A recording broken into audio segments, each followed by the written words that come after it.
One of our favorites back in town, the World Series MVP of 2006, David Eckstein. 3 years with the Cardinals, couple of World Series titles, one with St. Louis, the other with Anaheim, two-time All-Star. Hit by a pitch 143 times. You don't like to see that on that graphic, do you? Got some bruises from that, but that's fine. It's great to see you. Welcome back to St. Louis. Thank you. Thank you. I'm enjoying it. Here is Ben Zobrist. Is it hard to believe 10 years since the 06 championship? It's been amazing. It's flown by. It seems like just yesterday we were out here playing, and all of a sudden, like you said, it's 10-year reunion. I love saying David Eckstein, World Series MVP. When people say that, is it resonated with you over the years? Over the years, once I stopped playing, it definitely resonates a little bit more. But because if anybody watched us play, there was many guys they could have given that award to, and it's all about actually winning the World Series. So having the opportunity to win the World Series, much more important than the MVP. As crazy as it sounds, does it change your life a little bit? It does. It does. Everywhere you go now, that's how they kind of introduce you. So it does change your life. And Dad, you told me as there's a line out to Aledmys Diaz, he is healthy and celebrating a birthday. He's celebrating a birthday. He's 71 today, and so missing his birthday, but I've already called him and talked to him, and I saw him yesterday, and I'll see him tomorrow. One of the things that I think we forget about the 06 team, and so many people point to, well, it was only 83 wins. Yes. But you were hurt. Jimmy was hurt. You know, the team finally got healthy, and that was the difference in that postseason run. It was. That was one of the things going into that playoff. Probably the previous 2 months, Jimmy, we were banged up, and we were finally getting healthy right at the right time, and that definitely showed a different club than what we had played previous. How about this guy, Jimmy? What kind of teammate was it? Great. It was great. It was entertaining too to watch his pregame routine. Jumping all over the place. Jumping all over the place. He was getting the best first couple steps out of the hole every time. Yeah. Tearing up the grass. And, I know Billy hates me here, but that's okay.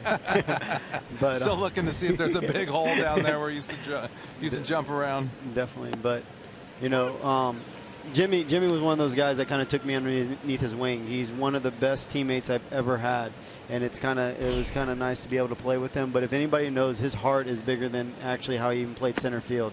And was thank you. And still to this day, I mean, my wife is so jealous. Oh, I love the fact that your wife loves me. Yeah, my wife, Jimmy, is her favorite player. Let's keep it cordial up here, will you? I mean, we're doing baseball here, fellas. Here's a 3-2 pitch. And it just missed to Soler. One of our favorite moments is this play right here. Tell me what you remember about this. Yeah, that was against the Braves. I was going up against Chris Rietsma, and bases were loaded. I think we were down by 2. And I never swung until I got a strike. I played with him in the minor leagues.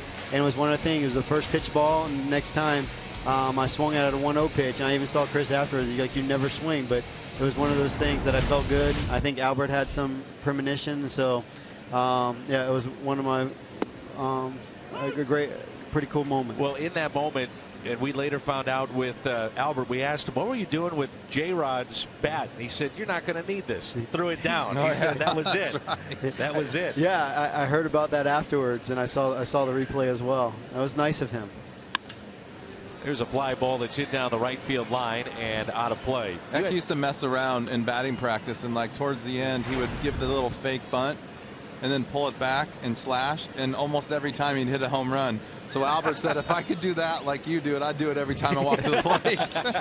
And that's how that kind of evolved. It was like, you're gonna have to start swinging the bat like that once in a while and get some people off your back, and I think that's how that happened. Yeah. On the inside corner, strikeout of Russell. You had numerous stops along the way in your career. What did this place mean to you? Oh my gosh, it meant everything. Coming here, especially at a time with my family, that was when my dad was going through the kidney transplant, and the whole fan base like kind of took me and my family underneath their wings. It's meant so much to me. My wife's family all lives here now. Do they really? Yes. Job reasons they came in. They did not live here when I was playing, but they've moved in there. I mean, they love the city, they love the community, and it's definitely a real nice place in my heart for all these fans here. You started out 0 for 11 in the World Series, and you finished 8 for 22. What clicked for you? To be honest, if you watch, kind of the ball found some holes. I don't know. He threw some slip and slide stuff out there. Yeah, center fielder fell down. I mean, a ball that kind of almost hit third base bag. It was one of those things that, I mean, this game is so crazy. It's so crazy. That's why you just play. You never know. I hit some balls hard in game 2 off of Kenny Rogers, but there was no luck. And so it's one of the things you just show up every day to play, and found some holes. You're 5'7". Yes. How many people have come to you over the years and said, well, you were never going to make it in the big leagues, and you made it a great career? You know, especially back then, it was one of those things you're trying to, and I did not look the smoothest on the field either. The way I threw the ball, the way I did a lot of things out there. So, definitely, it's one of those things, though. This is a great game. If you truly believe in yourself and believe that you can go out there and do it and find something that you can do that can help a club win, you'll find yourself on the baseball field. Jimmy, what was it like playing with him? Because for us and from the fans' perspective, I mean, people loved you. You were the guy that could get it done at 5'7", and you were a heck of a player, played at an elite level. What was it like for you, Jimmy? Same thing. His teammates loved him too because he did everything he could to win. You could see, like I was talking about, he would slash and hit a homer. He would bunt. He would take a hit by pitch. He would go in the hole and come up throwing, dive, slide, head first, whatever it took.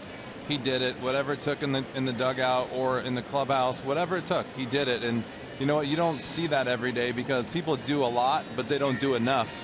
And he did enough because he did everything. On the 3-2, it's a fly ball hit down the right field line. Piscotty over, runs out of room. I saw you throw to Adam Wainwright, but also after that, you had a little chat there with David Ross. A lot of former teammates. Yeah, and Joe Madden. Joe Madden was with us when we were in Anaheim, and so having to catch up with him. And then David Ross. David Ross and I kind of grew up once he got through college because he went to Florida after I had left. My brother was their coach, and so we developed this relationship. He would come in the offseason and hit with us, and so still seeing him play. But I think he's kind of the same thing, taking that mentorship onto this club, and it's a good friend, but and I know in that dugout they love him for what he does, not even on behind the plate, but what he does within the team. And I wish they would have kept that rolling because you threw a strike. Yeah. But then, like I said, how awkward is that trying to give Adam Wainwright a hug? Oh my gosh! And then they want to take a photo. And I'm like, you're not going to get both of us in. Jumped on. Yeah, I should have just jumped on his back. I should have. He had me sign so many things today for him, so yeah, I probably should have. A walk to David Ross, and here's Hamill, who doubled. That pitch is taken high.